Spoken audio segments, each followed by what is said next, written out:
नमस्ते दोस्तों, आज की इस कहानी में आपका स्वागत है। मेरा नाम विराट है और मैं गुजरात का रहने वाला हूँ। यह कहानी मेरी और मेरी मम्मी की है, जो एक सच्ची घटना पर आधारित है। मैं आप सबके सामने यह बताना चाहता हूँ कि कैसे मैंने अपनी मम्मी को तैयार किया, जबकि उनका मन नहीं था। तो दोस्तों, इस कहानी को दिल थाम कर सुनिएगा। दोस्तों, हमारे परिवार में मैं, मेरे पापा और मेरी मम्मी और मेरी एक छोटी बहन है। मेरे पापा का नाम ब्रिज मोहन है और वह एक प्राइवेट कंपनी में काम करते हैं। और मेरी मम्मी का नाम शालिनी है, वह एक गृहिणी है। और मेरी छोटी बहन का नाम अनुष्का है और वह हाई स्कूल में पढ़ती हैं। और मेरा नाम तो आपको पता ही होगा। तो चलिए आज बढ़ते हैं। मम्मी पापा की लव मैरिज हुई थी और वह दोनों ही काफी शिक्षित हैं, इसलिए हमारे घर का माहौल काफी खुला और आधुनिक है। अगर मम्मी की बात करूं तो वह अपने शरीर का बहुत ध्यान रखती हैं और अच्छी तरह से शिक्षित होने के कारण शर्ट, जीन्स और टॉप पहनना उनके लिए आम बात है। मम्मी अपनी फिटनेस का ध्यान रखने के कारण काफी आकर्षक और खूबसूरत दिखती हैं। मैं घर में उनका इकलौता बेटा हूँ, इसलिए मुझे हमेशा बहुत प्यार मिला है और पापा मम्मी कभी मुझे नाराज नहीं करते हैं। जब भी समय मिलता है हम चारों मिलकर खुलकर बातें करते हैं। तो ये कहानी शुरू होती है जब मैं कॉलेज में था। मेरी परीक्षाएं खत्म हो चुकी थीं और गर्मियों की छुट्टियां चल रही थीं। उस समय मेरी बहन का भी छुट्टियां चल रही थीं। चूंकि मैं कभी रिश्तेदारों के यहाँ रहने नहीं गया था, इसलिए मैंने छुट्टियां घर पर ही छुट्टियां बिताने का फैसला किया। हालांकि मेरी बहन नानी के घर जाने की जिद करने लगी थी, इसलिए पापा ने उसे नानी के घर छोड़ आए। मुझे घर पर छुट्टियां बिताने में कोई परेशानी भी नहीं थी, क्योंकि मैं घर पर लैपटॉप में गेम खेलता और मोबाइल पर टाइम पास करता रहता था। एक दिन मैं लैपटॉप पर गेम खेल रहा था और उस समय घर की काम वाली बाई छुट्टी पर गई हुई थी, इसलिए मम्मी ही सारे काम कर रही थी। पापा सुबह ऑफिस चले गए थे और मम्मी घर के काम निपटा रही थी। उन्होंने उस दिन राजस्थानी ड्रेस पहना हुआ था और चूंकि वे घर पर ही थीं, इसलिए उन्होंने दुपट्टा नहीं लिया था। इस समय मम्मी मेरे कमरे में आई और झाड़ू लगाने लगी। मैं बेड पर बैठा गेम खेल रहा था। जैसे ही मम्मी कमरे में आई और झाड़ू लगाने लगी, मैंने उनकी ओर ध्यान देना शुरू किया। चूंकि उन्होंने दुपट्टा नहीं लिया था, कुछ चीजें साफ दिखाई दे रही थीं। अचानक मम्मी ने मेरी ओर देखा और बोली, उठ, मुझे बेडशीट ठीक करने दे और फिर अपना गेम खेलना। फिर मैं तुरंत दूसरी तरफ देखने का नाटक करने लगा और फिर उठकर बाथरूम में चला गया। बाथरूम में जाकर मैंने सोचा कि कहीं मम्मी ने मुझे देखते हुए देख तो नहीं लिया। उस समय मैं डर गया था, लेकिन मेरे मन में कई तरह के विचार चलने लगे थे। मैं समझ नहीं पा रहा था कि जो मैंने देखा और सोचा वह सही था या गलत। फिर मैं बेडरूम में वापस आकर बैठ गया, लेकिन अब मेरा ध्यान गेम खेलने में नहीं लग रहा था। बेडशीट ठीक करके मम्मी किचन में चली गई थी। तब मुझे राहत मिली कि मम्मी को कुछ शक नहीं हुआ। फिर मैंने अपना लैपटॉप बंद कर दिया और मोबाइल पर टाइम पास करने लगा। अचानक मुझे एक नोटिफिकेशन आया और मैंने उस पर क्लिक किया। वहां मुझे कई कहानियां दिखीं, जिनमें एक कहानी माँ और बेटे के बारे में थी। मैंने वह कहानी पढ़ी जिसमें बेटा अपनी माँ के साथ किस तरह आनंद मनाता है। वह कहानी पढ़कर मेरे मन में भी कुछ वैसा ही ख्याल आने लगा। तब मैं बाथरूम में जाकर अपनी मम्मी के बारे में सोचते हुए हाथ से कुछ किया। फिर बाहर आया तो देखा कि उधर मम्मी किचन में खाना बना रही थी और फिर मैं फ्रिज से पानी की बोतल निकालते हुए मम्मी को देख रहा था। वे मेरी तरफ पीठ करके खड़ी थीं और मैं उन्हें ध्यान से देख रहा था। उनका ध्यान खाना बनाने में था, इसलिए उन्हें पता नहीं चला कि मैं उन्हें किस तरह देख रहा हूँ। और तभी अचानक मम्मी पीछे मुड़ी और मेरी तरफ देखते हुए बोली, क्या रे विराट, क्या हुआ, क्या देख रहा है? मैं घबरा गया और स्थिति संभालते हुए बोला, कुछ नहीं मम्मी, मैं देख रहा था कि मेरी प्यारी मम्मी कितनी मेहनत करती है, सुबह से लेकर रात तक। यह सुनकर मम्मी को बहुत अच्छा लगा और उसने कहा, हाँ बेटा, कुछ सालों में तुम्हारी भी पत्नी आ जाएगी मेरी मदद करने के लिए। और मम्मी हंस पड़ी। इतना कहकर मैं अपने बेडरूम में चला गया और सोचा कि मम्मी को क्या पता कि मैं उसे ही देख रहा था और क्या सोच रहा था। इस तरह मम्मी को देखते देखते कुछ दिन निकल गए और तब मैंने सोचा कि सिर्फ देखने से कुछ नहीं होगा, कुछ प्लान बनाना पड़ेगा। ऐसा सोचते सोचते शाम हो गई और पापा ऑफिस से घर आ गए। उन्होंने कहा कि ऑफिस के काम के लिए मुझे 10 दिनों के लिए विदेश जाना पड़ेगा। यह सुनकर मैं मन ही मन बहुत खुश हुआ और मैंने सहमति में सिर हिला दिया। फिर 3 दिन बाद पापा जाने वाले थे और मैंने ठान लिया कि जो भी करना है इन 10 दिनों में ही करना है, नहीं तो फिर ऐसा मौका नहीं मिलेगा। अगले दिन मंगलवार था। पापा जाने वाले थे, इसलिए थोड़ी बहुत शॉपिंग करनी थी। मम्मी और पापा शॉपिंग के लिए निकलने वाले थे। तब मुझसे पूछा, तू आएगा? तो मैंने मना कर दिया और कहा, आप लोग जाओ, मैं गेम खेलूंगा। फिर वे दोनों चले गए और उनके जाते ही मैंने दरवाजा लॉक किया और उनके बेडरूम में गया। मैंने अलमारी खोलकर देखा कि क्या मुझे कोई आइडिया मिलता है। तभी मुझे एक युक्ति सूझी। मैंने और ढूंढने की कोशिश की तो मुझे मम्मी की लिपस्टिक और बॉडी स्प्रे मिला। ढूंढते हुए मुझे मम्मी के कई कपड़े मिले। उनमें एक ड्रेस मिला। मम्मी का वह 1 पीस था, लाल रंग का। उसे देखकर मैंने सोचा, मम्मी इस ड्रेस में कैसी लगेगी। सोचते सोचते मैंने अलमारी में कपड़े ठीक ठाक से रख दिया। लेकिन बेडरूम में मम्मी की फोटो देखकर मुझे फिर से कुछ अजीब महसूस हुआ। अब मैंने मन में ठान लिया था कि मम्मी के नाम पर कुछ भी नहीं होने वाला। अब कुछ करना ही पड़ेगा, तभी मैं शांत हो पाऊंगा।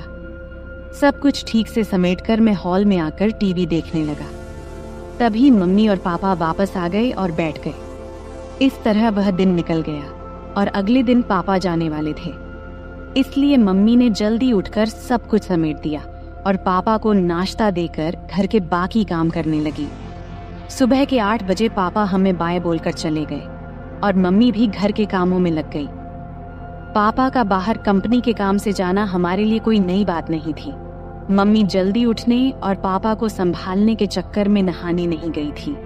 पापा के जाने के बाद सुबह 9 बजे मम्मी नहाने चली गई और मैं हॉल में टीवी देख रहा था। अचानक मम्मी की आवाज आई, विराट, तौलिया दे दो। मैं बाहर ही भूल आई। मैं तुरंत तौलिया लेकर गया। मम्मी ने दरवाजा थोड़ा सा खोला और तौलिया लेने के लिए हाथ बढ़ाया। जब मम्मी ने तौलिया के लिए हाथ बढ़ाया तो मैंने देखा कि मम्मी के बाल पूरी तरह भीगे हुए थे। उनके हाथ से पानी टपक रहा था और उनके चेहरे और हाथों पर पानी की बूंदें देखकर मम्मी मुझे बेहद खूबसूरत लगी। जब मम्मी ने हाथ आगे किया तो वह थोड़ा साइड में खिसकी थी। तब मुझे वह थोड़ी सी दिखी और उस पर पानी की बूंदें भी थीं। उसके हाथ जैसे मुझे अंदर बुला रहे थे, लेकिन वह चालाक थी, तुरंत अंदर खिसक गई। ऐसा लग रहा था कि मैं तुरंत अंदर जाकर उसे खड़ा खड़ा ही आनंद दे दूं। वैसे भी पापा घर पर नहीं थे, लेकिन मैंने खुद पर काबू किया और हॉल में आकर बैठ गया। फिर 5 मिनट बाद मम्मी तौलिया लपेटे हुए हॉल में आई और टीवी के पास लगे शीशे के सामने खड़ी होकर हेयर ड्रायर से बाल सुखाने लगी। मैं और भी ज्यादा परेशान हो गया और उसे पीछे से देखने लगा। जब जब मम्मी अपने बालों में हाथ डालकर हेयर ड्रायर से बाल सुखा रही थी, उसके लिए यह सब नॉर्मल था। लेकिन उसे क्या पता था कि पीछे सोफे पर बैठा लड़का उसे आनंद देने के लिए पागल हो रहा है और उसे पीछे से देख रहा है। मैंने मन में विचार किया कि आज से ही कोशिश करनी चाहिए और मैंने बिना समय गवाए बोला, मम्मी, तू हमेशा साड़ी और राजस्थानी ड्रेस ही पहनती है घर में? तब मम्मी बोली, क्यों रे बेटा, ऐसा क्या है? मुझे जो सही लगता है वो पहनती हूँ। तुम्हें ऐसा क्यों लगता है कि कुछ और पहनना चाहिए? तब मैंने कहा, कुछ नहीं मम्मी, कल जब तूने जीन्स और टॉप पहना था तो बस यूं ही कह रहा था। तब मम्मी बोली, अरे पागल, घर में कौन जीन्स और टॉप पहनता है? बाहर जाना हो तभी पहनूंगी ना। फिर मैंने कहा, ऐसा नहीं है मम्मी, जब तू साड़ी और राजस्थानी ड्रेस पहनती है तो थोड़ा उम्र दराज लगती है, इसलिए बोला। फिर मम्मी ने जवाब दिया कि अब जवान दिखकर क्या करना है, जिससे प्यार किया उसे शादी कर ली, और अब तुझ जैसा आलसी बेटा और अनुष्का जैसी खूबसूरत बेटी है, फिर और क्या चाहिए। इतना कहकर मम्मी जोर से हंसी और बेडरूम में कपड़े पहनने चली गई। मैं भी हंस पड़ा और टीवी देखने लगा। थोड़ी देर बाद मम्मी बाहर आई कपड़े बदल कर। देखकर मुझे खुशी भी हुई और नाराजगी भी, क्योंकि उसने मेरी बात मानी थी। नाराज इसीलिए कि अब वो फिर से पूरी तरह से ढकी हुई थी। मम्मी हॉल में आई और बोली, अब कैसी लग रही हूँ? मैं हैरान होकर बोला, वाह, अब तो तू एकदम मेरी उम्र की लड़की लग रही है। मम्मी बोली, अरे बुद्धू, तेरे और मेरे बीच 18 साल का अंतर है और कैसे मैं तेरी उम्र की लग सकती हूँ। अब मुझे समझ नहीं आ रहा था कि क्या कहूँ, लेकिन कुछ तो कहना था, इसलिए मैंने कहा, अरे मम्मी, हमारा और तेरा उम्र का अंतर हमें पता है, लेकिन बाहर किसी को थोड़ी पता है। अगर हम दोनों बाहर घूमने गए तो लोग सोचेंगे कि हम गर्लफ्रेंड बॉयफ्रेंड हैं। इतना कहकर मैं जानबूझकर रुक गया और मम्मी की प्रतिक्रिया देखने लगा। तभी मम्मी ने बिना समय गवाए उत्सुकता से पूछा, अच्छा और क्या, बोलना बेटा। अब आगे मैंने कुछ नहीं बोला, बस इतना कहा कि छोड़ो मम्मी, तुम्हें गुस्सा आ जाएगा। तब मम्मी बोली, मुझे कभी तुझ पर गुस्सा आया है क्या? और तुझे भी पता है कि मेरा बेटा कभी गलत नहीं करता, तो मुझे गुस्सा क्यों आएगा? अब जल्दी बोल, क्या कहने वाला था? तब मैंने कहा कि अगर हम साथ में बाहर कहीं घूमेंगे गए तो लोग हमें गर्लफ्रेंड बॉयफ्रेंड समझेंगे, लेकिन तुम्हारे गले में मंगलसूत्र देखकर वे हमें पति पत्नी भी समझेंगे। ये सुनकर मम्मी जोर जोर से हंसने लगी। फिर मम्मी बोली, अरे बाप रे, इतनी छोटी सी बात के लिए मुझे क्यों गुस्सा आएगा? और फिर से मम्मी हंसने लगी। तब मैंने उनसे कहा, हंसो मत मम्मी। इतना कहकर मम्मी ने मुझे चिढ़ाने के लिए फिर से हंसना शुरू कर दिया और मैंने मम्मी की तरफ दौड़ लगाई, मजाक में मारने के लिए। मम्मी तब भागकर किचन में चली गई और हंसती रही। फिर मैं हॉल में बैठकर सोचने लगा कि चलो, शुरुआत तो हो गई है, लेकिन अभी बहुत काम बाकी है और वो भी उतना ही मुश्किल। मम्मी बहुत संस्कारी है और मैंने कभी उसे ऐसा महसूस नहीं किया कि उसे इस तरह की किसी चीज की कमी महसूस हो रही हो। मम्मी और पापा की लव मैरिज होने की वजह से खुशी तो उनमें पहले से ही है। जरूरत तो मुझे थी और मुझे वो जरूरत किसी भी हाल में पूरी करनी थी, वो भी मम्मी से। फिर थोड़ी देर बाद मैंने फिर से कोशिश शुरू की। मम्मी किचन में काम कर रही थी। मैं वहां गया और कहा, मम्मी, तुम्हें रोज रोज ये काम करते करते बोर नहीं होता क्या? तब मम्मी ने कहा, नहीं बेटा, जब हमारी काम वाली बाई आती है तब मुझे आराम मिलता है। तब मैंने कहा, माँ, अभी तो छुट्टियां शुरू ही हुई हैं और मुझे बहुत बोरियत फील हो रही है। तब मम्मी ने बोला, तो क्या करें, कहाँ चलें घूमने? हम दोनों ही हैं घर में अब। मैंने कहा, हाँ चलेंगे मम्मी, लेकिन पापा के आने के बाद। तब मम्मी बोली, तब तक क्या करेगा? मैंने बोला, मुझे एक गेम पता है, अगर तुम्हें कोई दिक्कत न हो तो खेलते हैं घर में। मम्मी ने कहा, मुझे लैपटॉप पर गेम्स खेलने में कोई दिलचस्पी नहीं है, कुछ और बताओ। फिर मैंने कहा, अरे मेरी प्यारी मम्मी, लैपटॉप पर नहीं, बस ऐसे ही हम दोनों खेलेंगे। तब मम्मी बोली, अच्छा ठीक है, कौन सा गेम है? मैंने बोला, मम्मी, ट्रूथ और डेयर। तब मम्मी बोली, अच्छा वो गेम ठीक है, खेलते हैं, लेकिन पहले मुझे घर के काम खत्म करने दे, फिर खेलेंगे। तब मैंने कहा, ठीक है मम्मी, तब तक मैं अपने बेडरूम में जाता हूँ, जब तुम्हारा काम खत्म हो जाए तो बेडरूम में आ जाना। ये कहकर मैंने उसे पीछे से गले लगा लिया और गाल पर एक किस किया और फिर बेडरूम में जाकर बैठ गया। मैं बेडरूम में बैठकर सोचने लगा कि मम्मी तैयार तो हो गई है, लेकिन क्या पूछूं जिससे उसे गुस्सा न आए और मेरा काम भी हो जाए। थोड़ी देर बाद मम्मी बेडरूम में आई और मेरे सामने बैठ गई। फिर मम्मी बोली, अब बोल, क्या खेलना है? तब मैंने बोला, मम्मी तुम्हें तो पता ही ट्रूथ और डेयर का खेल, अब मुझे बताओ कि गेम की शुरुआत तुम करोगी या मैं? तब मम्मी ने कहा, तुम ही करो शुरुआत। फिर मैंने मम्मी से पूछा, आपको ट्रुथ चाहिए या डेयर? तब मम्मी बोली, ट्रुथ। फिर मैंने सवाल पूछा, तुम्हारा शादी से पहले कोई बॉयफ्रेंड था? मेरा सवाल सुनते ही मम्मी बोली, ये कैसा सवाल है विराट? तब मैंने कहा, यही मेरा सवाल है और आपने ही तो ट्रुथ चुना है, तो अब बताओ। फिर मम्मी बोली, हाँ मेरा बॉयफ्रेंड था और वह तुम्हारे पापा ही है। इसके बाद मैं मम्मी से बोला, अब आप मुझसे पूछो, मेरा भी ट्रुथ है। तब मम्मी ने थोड़ा सोचा और फिर मुझसे सवाल पूछा। मम्मी बोली, तुम्हारी कोई गर्लफ्रेंड है? तब मैंने हाँ में जवाब दिया और कहाँ हाँ है, वह मेरे सामने ही बैठी है। मेरा जवाब सुनते ही मम्मी थोड़े गुस्से में बोली, अरे बेटा, ऐसा बोलना गलत है। मैं तुम्हारी मम्मी हूँ। शुरू में ही मेरा आत्मविश्वास थोड़ा कम हो गया, क्योंकि मम्मी को ऐसे गेम्स में कोई इंटरेस्ट नहीं था और वह संस्कारी थी। लेकिन मैं हार मानने को तैयार नहीं था। तभी मैंने कहा, अरे मम्मी, मजाक में बोला था, आप तुरंत क्यों गुस्सा हो जाती हो? तब मम्मी प्यार भरी मुस्कान के साथ हंस पड़ी और सिर हिला दिया। इसके बाद फिर मैं मम्मी से पूछा, अब आपको क्या चाहिए, ट्रुथ या डेयर? तो फिर से मम्मी ने ट्रुथ बोला। तब मैं उनसे सवाल किया, शादी से पहले क्या आपने कभी आनंद लिया या कोई खेल खेला है? तब मम्मी गुस्से में बोली, विराट, ये ज्यादा हो रहा है। मुझे नहीं लगता कि तुम्हें ऐसे सवाल पूछने चाहिए। अब हमें यहीं रखना चाहिए।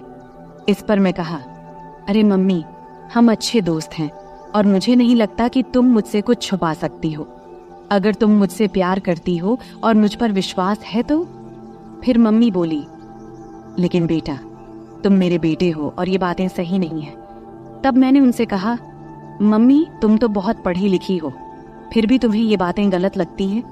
ये वही बातें हैं जो हमें फर्स्ट साइंस में सिखाई जाती हैं। तब मम्मी बोली, ये साइंस में नहीं सिखाई जाती बेटा।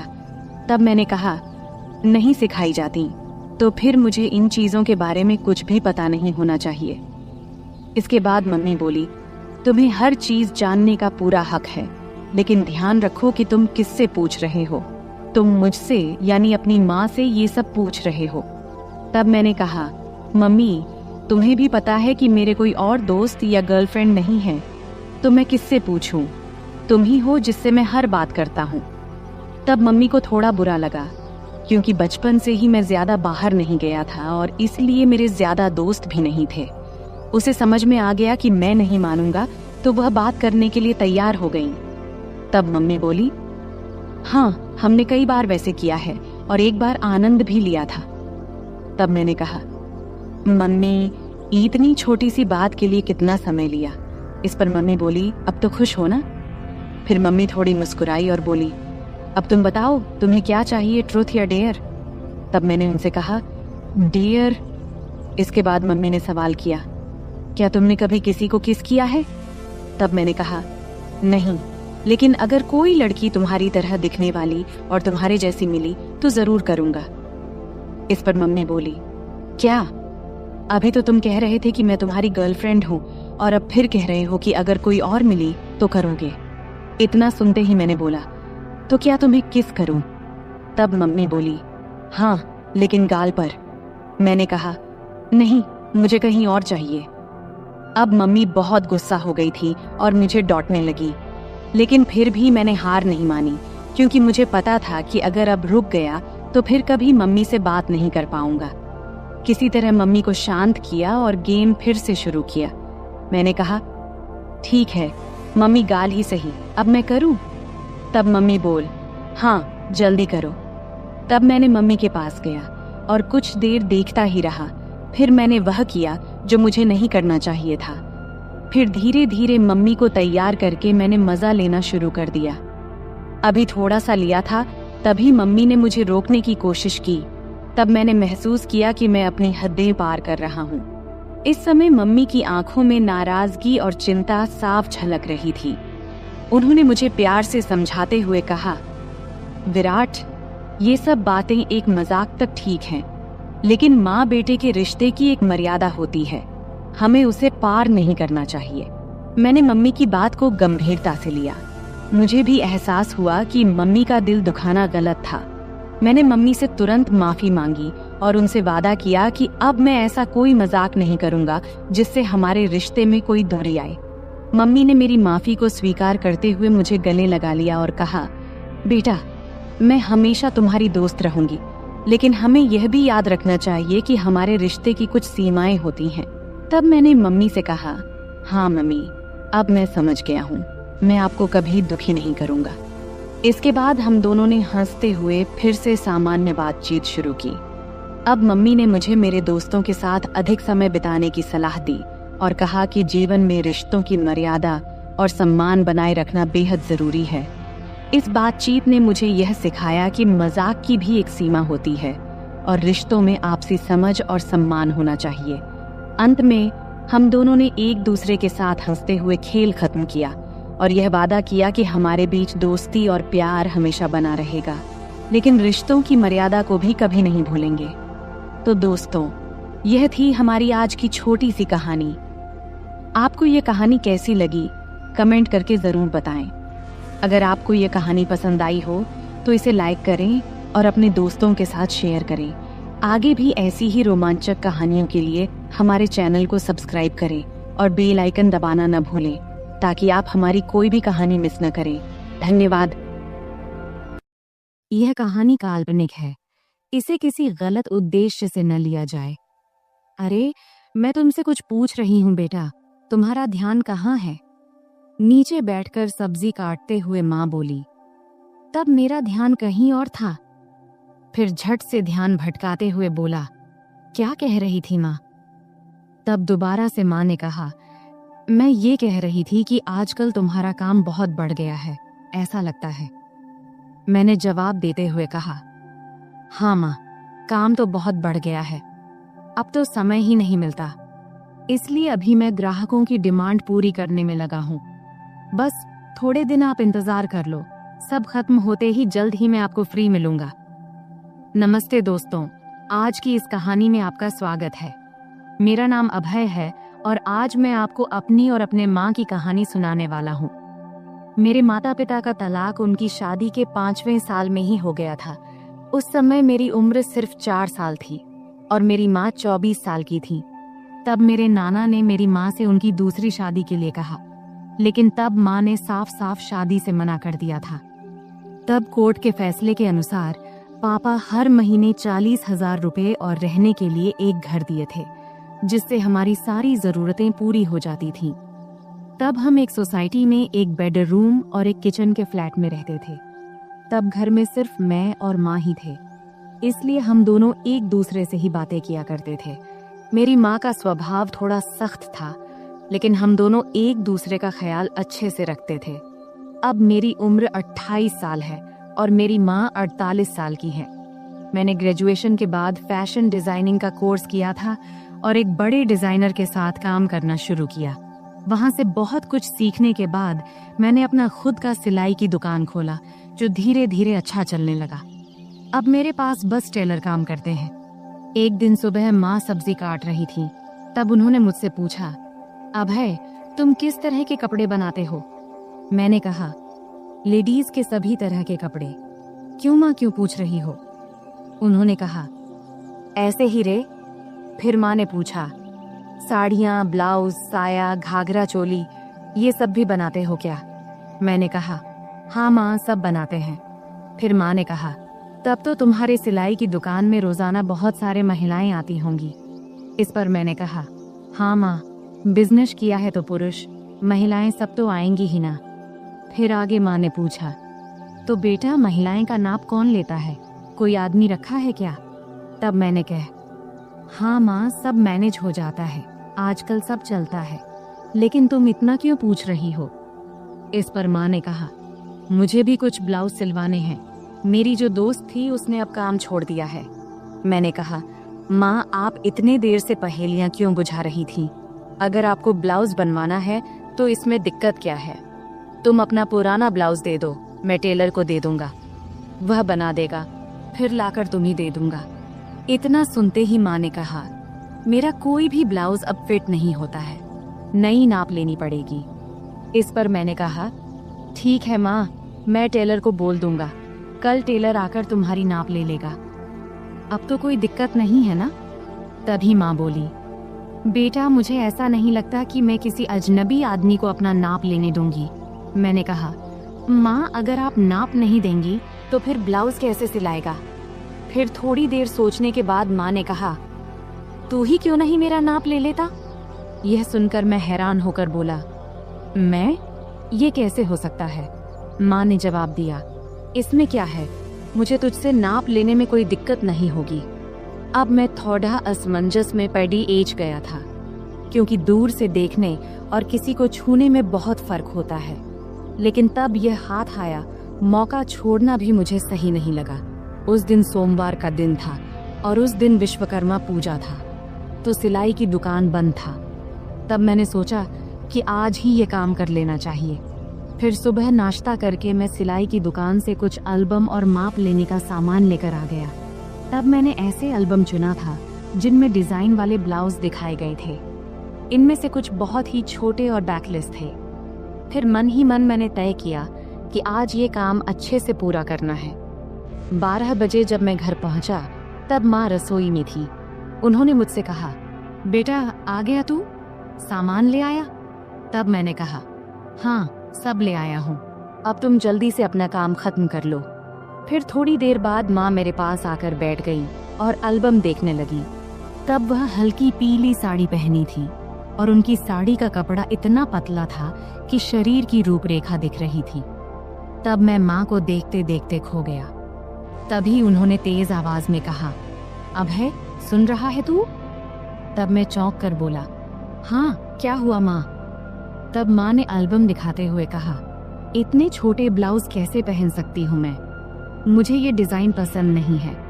तब मैंने समझाया, अरे ये सब तो बस डिजाइन दिखाने के लिए है, तू वैसे ही सिलवा लेना जैसा तुझे पसंद हो। फिर थोड़ी बहस के बाद माँ मान गई और बोली, ठीक है चल अंदर माप ले ले। तब हम बेडरूम में गए। फिर मैंने माप लेने के लिए टेप निकाला। तब माँ खड़ी हो गई और बोली, सही से माप लेना ताकि बाद में दिक्कत कोई ना हो। तब मैं अपनी माँ का नाप लेने के लिए तैयार था। अपने मन पर और खुद पर पत्थर रखकर मैंने यह काम शुरू किया। तब मैं पूरी कोशिश कर रहा था कि यह काम एक प्रोफेशनल टेलर की तरह करूं, लेकिन इस दौरान मेरे दिल की धड़कन तेज हो गई। तभी माँ ने और करीब आकर मुझसे कहा, चल जल्दी कर, मुझे और काम भी करना है। फिर मैंने माप लेना शुरू किया और पहले मैंने माँ के बाजू, कंधे और कमर का नाप लिया। फिर थोड़ा रुककर मैंने माँ से पूछा, माँ ब्लाउज के नीचे की पट्टी इतनी छोटी क्यों होती है, इससे परेशानी नहीं होती क्या? मैंने सुना है कि कई महिलाओं को वहाँ के कपड़े काटने से दिक्कत होती है, क्या तुम्हें कभी ऐसा हुआ है? इस पर माँ ने सिर झुका लिया और कहा, मुझे तो अभी तक कोई दिक्कत नहीं हुई। फिर मैंने कहा, मुझे लगता है कि तुम्हें थोड़े बड़े डिजाइन के ब्लाउज सिलवा लेने चाहिए। इस पर माँ ने हामी भरी और मैं फिर नाप लेने लगा। मैंने गले का नाप लेना शुरू किया। टेप को माँ की गर्दन के चारों ओर रखा। तब मैंने यह ध्यान रखा कि मेरी उंगलियां उनकी त्वचा को न छुएं और उनसे 1 इंच की दूरी पर रहें। फिर आगे मैंने पूछा, गला इतना रखना है या थोड़ा कम ज्यादा करूं? क्योंकि मेरी माँ का गला थोड़ा बड़ा था और वहाँ थोड़ी सी गहराई दिखाई दे रही थी, इसीलिए मैंने थोड़ा झिझकते हुए कहा, माँ तुम्हें क्या ठीक लगेगा? माँ ने मुस्कुराते हुए कहा, बेटा तुम तो अब इस काम में माहिर हो गए हो। मैंने जवाब दिया, माँ तुम जैसा कहोगी मैं वही करूँगा। फिर माँ ने फिर कहा, टेप को इतना दूर क्यों रखा है, इसे सही जगह पर रखो तभी नाप सही आएगा। ये कहते हुए माँ ने टेप को अपने हाथ से सही जगह पर लगा दिया। इस दौरान मेरे हाथ पहली बार माँ की गर्दन को छू गए। तब मुझे ऐसा लगा जैसे मुझे जोर का झटका लगा हो, लेकिन मैंने खुद पर काबू रखा और उस पल का पूरा आनंद लिया। तभी माँ ने कहा, ये पुराने ब्लाउज अब टाइट हो गए हैं, अब मैं थोड़ा ऊंचे और गहरे गले के ब्लाउज सिलवाने की सोच रही हूँ। तुम्हें क्या लगता है? अभय तुम तो इतनी महिलाओं के कपड़े सिलते हो, बताओ मेरे शरीर के हिसाब से क्या और कैसे अच्छा लगेगा। तब मैंने सोचा कि अगर मैंने अब आगे कदम नहीं बढ़ाया तो मैं अपने आप तक ही सीमित रह जाऊंगा। इसीलिए मैंने अलग अलग तरकीबें आजमाने का फैसला किया। मैंने माँ को बड़ी सहजता से अपने सिलाई की दुकान में बनने वाले अलग अलग डिजाइन के ब्लाउज के बारे में बताने और समझाने का सोचा। मैंने कहा, मुझे लगता है कि गला जितना गहरा है उतना ही काफी है, लेकिन अगर गले को गहरा रखकर बाकी हिस्से को थोड़ा बड़ा बना दिया जाए तो कैसा रहेगा? फिर मैंने टेप को उनके गले से निकालते हुए कहा, और गले को थोड़ा और गहरा बनाने में क्या दिक्कत है? फिर माँ बोली, बाकी हिस्से को बड़ा कैसे करेंगे ये बताओ। अब माँ भी थोड़ा सहज होने लगी थी और यही मैं चाहता था। मैंने कहा, 1 मिनट रुकिए, मैं आपको समझाता हूँ, लेकिन उससे पहले आखिरी माप ले लेने दीजिए। फिर मैंने कहा, आप दोनों हाथ को थोड़े ऊपर उठाओ। अब मैं उसके पीछे जाने वाला था। उसने हाथ उठाए ही थी कि मैं उसके करीब आकर उसकी पीठ के पीछे से अपने हाथ ले गया। फिर मैंने उसके कंधों पर हाथ रखा और उसे धीरे धीरे उसकी कमर के बीच तक लाकर नाप लिया और बोला, माँ, यह 34 इंच आ रहा है। चलो एक काम करते हैं, 33.5 या 34.5 ही ले लेते हैं। वैसे भी सिलाई करते वक्त अलग अलग डिजाइन के लिए थोड़ा बहुत अंतर रखना पड़ता है। फिर मैंने माँ से पूछा, माँ, क्या आपको बुरा लग रहा है माप लेने से? माँ ने जवाब दिया, नहीं बेटा, ज्यादा नहीं। फिर मैं थोड़ा झिझकते हुए उसकी साड़ी के 34 इंच का माप लेते हुए बोला, माँ अब बता, तेरा माप तो लगभग सब सही है। उसने कहा, थोड़ा टाइट लग रहा है बेटा। फिर मैंने टेप को गले में डालकर कहा, अब यहाँ आईने के सामने आ जाओ। फिर मैंने उसके दोनों कंधे पकड़कर उसे आईने के सामने खड़ा कर दिया। तब उसके चेहरे पर एक सवालिया भाव था। फिर मैंने कहा, माँ, सब बताता हूँ, थोड़ा सा रुक जा, पहले पानी पीकर आता हूँ, तुझे चाहिए क्या? तब उसने सिर हिलाकर मना कर दिया। फिर मैं रसोई में गया, पानी पिया और खुद को थोड़ा ठीक किया। फिर कुछ आगे का सोचने लगा कि अब यह सब करते हुए मैं अगले कौन सा कदम बढ़ाऊं। तब 2-3 विकल्प मेरे मन में आए। फिर मैं वापस बेडरूम में आ गया। तब माँ ने अपना पल्लू फिर से कंधे पर ठीक से ले लिया था, लेकिन 6 फुट के बड़े शीशे के सामने वह बेहद ही सुंदर लग रही थी, जिसे मैं शीशे में ही निहारने लगा। तभी माँ बोली, कहाँ ध्यान है बेटा, इधर देखो, अब मैं तुझे इसी ब्लाउज में बदलाव करके दिखाती हूँ, जैसा कि तूने मुझसे कहा कि हम गले को 1 इंच गहरा कर लेते हैं। फिर उसने कहा, तू ऊपर वाला हुक खोल और ऊपरी किनारों को अंदर मोड़ कर देख। तब उसे ठीक से समझ नहीं आया, तो उसने प्रश्न भरी नजरों से मेरी ओर देखी और बोली, मुझे समझ नहीं आ रहा, तू ही कर ले, मैं यह तुझ पर छोड़ती हूँ। तब तीर सीधे निशाने पर लगा था और मुझे भी यही चाहिए था। फिर मैंने आराम से उसके हुक खोले और किनारों को उलटी दिशा में अंदर की तरफ मोड़ने लगा। मैं ऐसा कर रहा था और वह खुद को शीशे में देख रही थी। फिर मैं जल्दी जल्दी अपने काम निपटाने लगा। उस दिन मुझे भी एक अजीब सा सुकून मिल रहा था। जब मेरा काम हो गया तो मैं उसके और ड्रेसिंग टेबल के बीच से हटकर एक तरफ हो गया और उससे कहा, देखो, अब यह वैसे ही है जैसा तुम चाहती थी, 1 इंच गहरा। क्या लगता है, अब बताओ। फिर माँ ब्लाउज की तरफ देखने लगी और मुझसे बोली, अब है, तुझसे सच कहूँ तो ऐसे गले में मुझे बहुत आराम महसूस होता है। ऐसे ब्लाउज पहनने पर ऐसा नहीं लगता जैसे हंस को पानी में तराने से।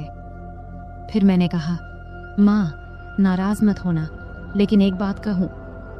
अब मैं अगला कदम उठाकर उसे और सहज करने की कोशिश करना चाहता था।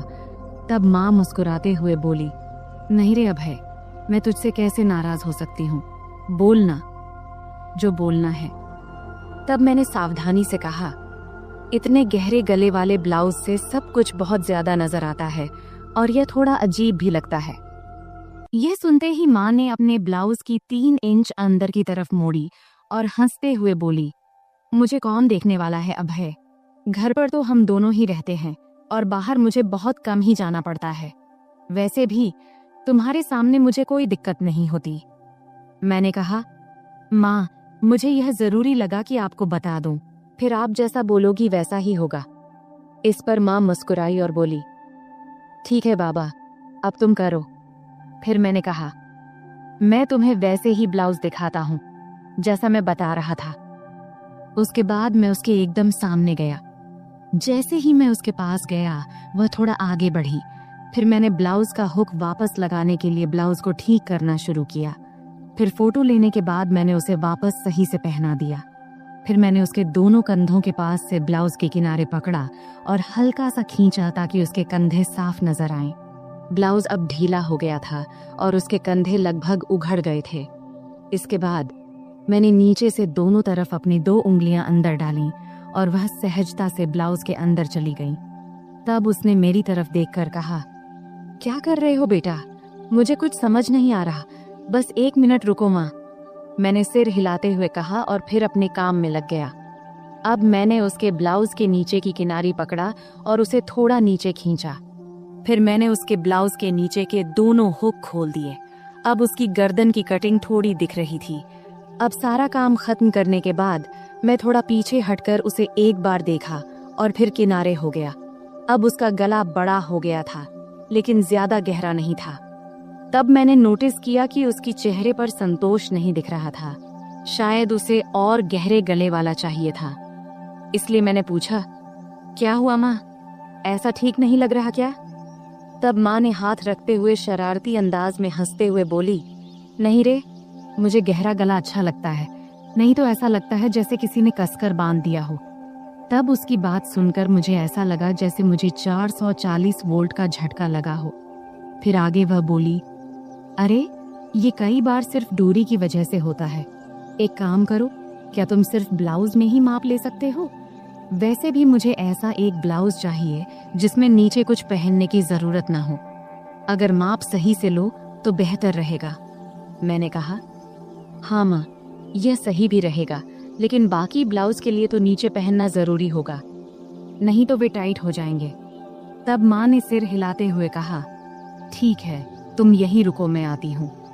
फिर वह बाथरूम में चली गई और दरवाजा थोड़ा सा खुला ही छोड़ दिया।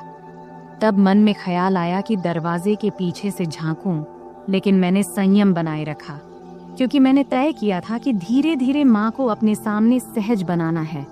फिर 5 मिनट बाद माँ बाहर आई और मेरे सामने आकर खड़ी हो गई। तब एक पल के लिए मैंने उसकी ओर देखा और देखकर हैरान रह गया, लेकिन मैंने कोई प्रतिक्रिया नहीं दिया और अपने काम में लग गया। फिर मैंने कहा, माँ, अब हम सिर्फ तुम्हारी पीठ का ही माप लेंगे, क्योंकि फर्क वहीं से पता चलेगा। तब माँ ने हल्के से मुस्कुराते हुए पूछा, क्या रे, तुम लोग सिलाई की दुकान में भी औरतों को ऐसे ही कपड़े उतरवाने को कहते हो क्या? फिर आगे माँ ने अपना हाथ मेरे कंधे पर रखते हुए और शरारती अंदाज में हंसते हुए बोली, तुम्हारी तो मौज है बेटा, इतनी सारी औरतों को संभालने का काम मिलता है। इस पर मैंने जवाब दिया, माँ, मजा कैसा? मैं तो अब कुछ खास औरतों को छोड़कर माप लेना बंद कर चुका हूँ। अच्छा, और ये क्यों? माँ ने पूछा। इस पर मैंने जवाब दिया, माँ, कुछ औरतें जो बड़े घरों की होती हैं या जो हमारी शुरुआती कस्टमर थीं, वे मेरे कारीगरों को माप नहीं लेने देती, इसलिए मुझे खुद ही लेना पड़ता है, तुझे लेना पड़ता है। यह कहती हुई माँ पलंग पर बिना आंचल के बैठ गई और फिर बोली, बेटा, तुम्हारी तो मन मोह लेती होगी इन औरतों ने। मैंने मुस्कुराते हुए कहा, नहीं माँ, मैं तो बिल्कुल प्रोफेशनल तरीके से काम करता हूँ। फिर माँ ने शरारती मुस्कान के साथ पूछा, लेकिन फिर भी तुम्हें उनका स्पर्श तो होता होगा ना, है कि नहीं? सच बता। इस पर मैं थोड़ा शर्माते हुए बोला, हाँ, होता है।